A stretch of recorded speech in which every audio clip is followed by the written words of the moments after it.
Okay, so today we're going to talk about political structures and institutions, and this is the third lecture from Unit 1. And this is where we're going to talk about how institutions become a necessary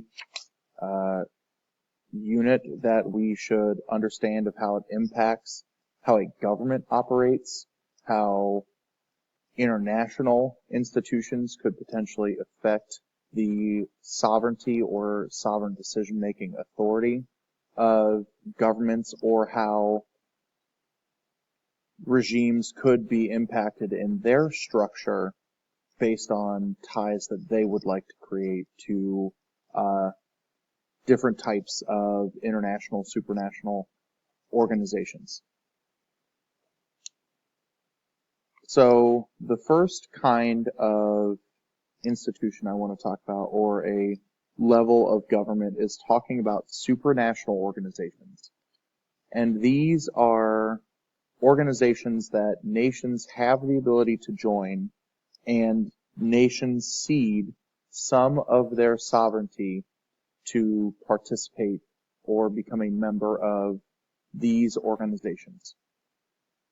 Supranational organizations can be international bodies like the United Nations, where every nation in the world has the ability to petition to join that body, or they can be regional entities like the agreements made in NAFTA, the North American Free Trade Agreement between the United States, Canada, and Mexico. They can be regional like the European Union, or different kinds of organizations like that that pop up.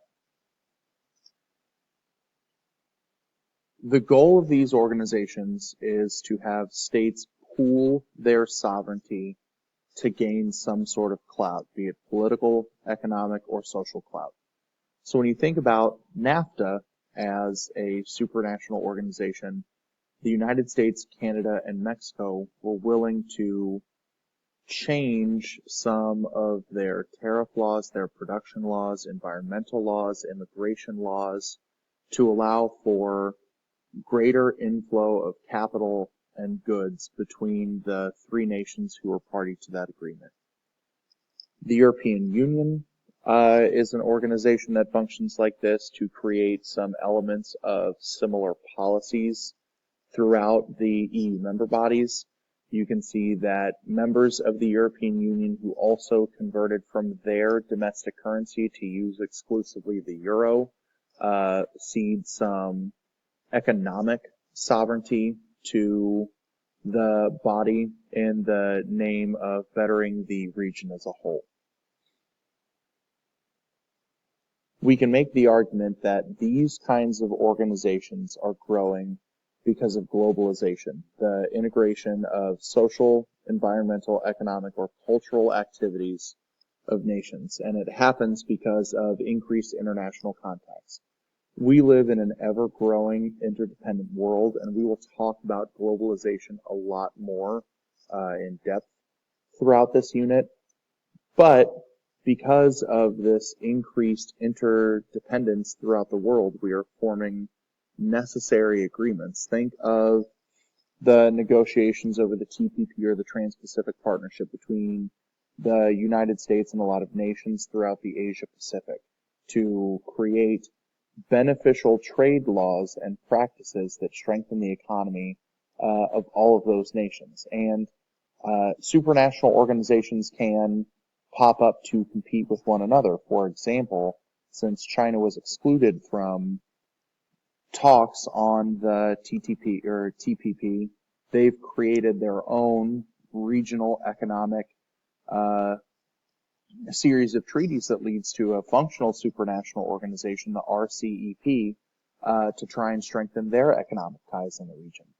So we will only see a number of these organizations probably continue to grow. A lot of people think you might see the death of some supranational organizations, especially after the Brexit vote, where the voters of the UK have decided to leave the European Union. They are afraid that other nations that have some questions about their sovereignty or some hostility towards the European Union may be some reasons why we could see some constriction of these entities.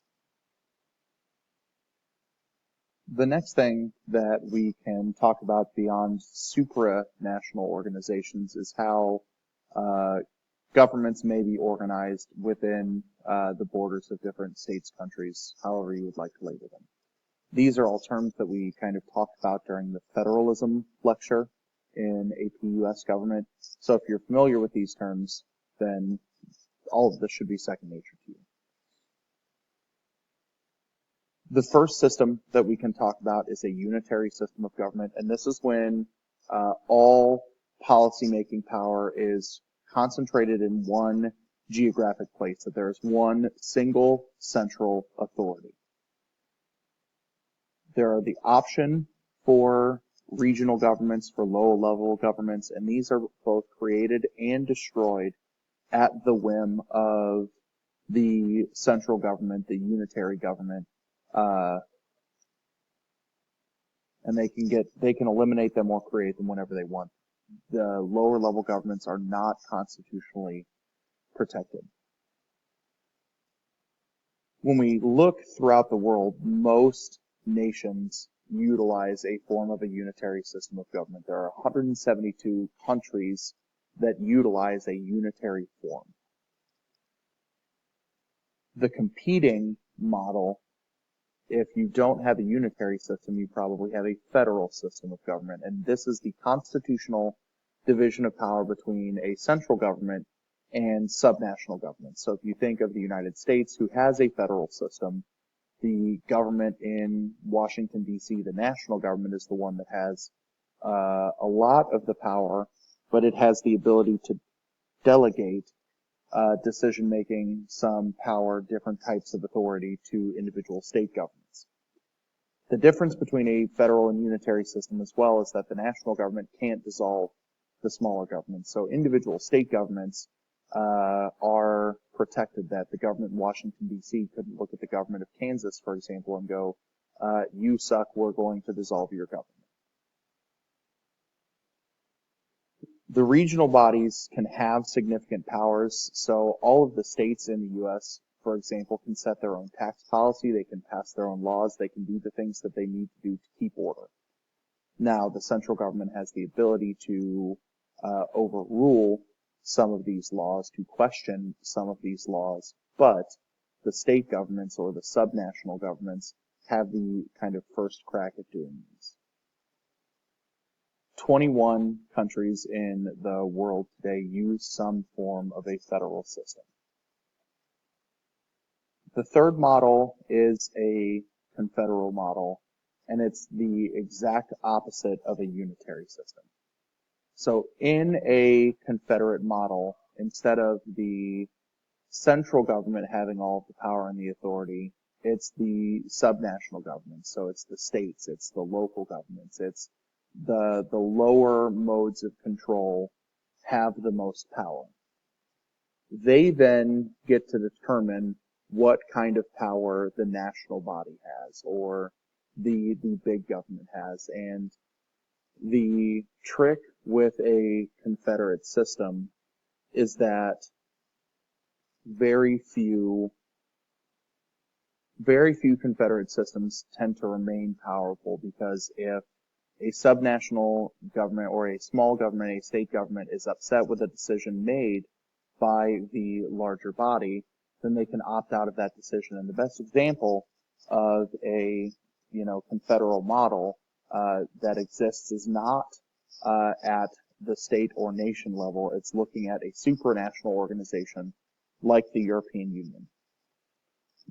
When we talk about these systems of government, when we look at the 6 countries that we study throughout the AP CompGov course, Great Britain is definitely a unitary system of government that is trending towards devolving some power to regional governments like Scotland or Northern Ireland. China is a unitary system of government, as well as Iran. When we talk about a federal system of government, that would be the other three countries. That Russia, Mexico, and Nigeria are all varieties of a federal system of government. And then we'll talk loosely about confederal systems of government as we explore Britain's relationship with the EU. It will be important to understand how and why the EU exists and operates, but we'll just kind of breathe on that, and we'll focus more on maybe some of the Brexit process as we talk about why nations might choose to opt out of that confederate body.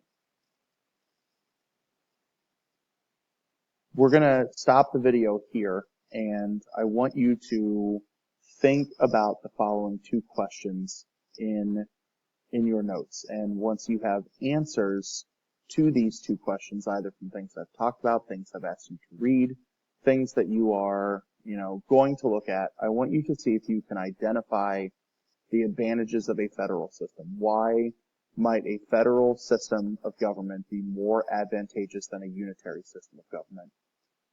And then the flip side is also true. I want you to think of what disadvantages might exist. Why are there disadvantages to a federal system when we compare it to a unitary one?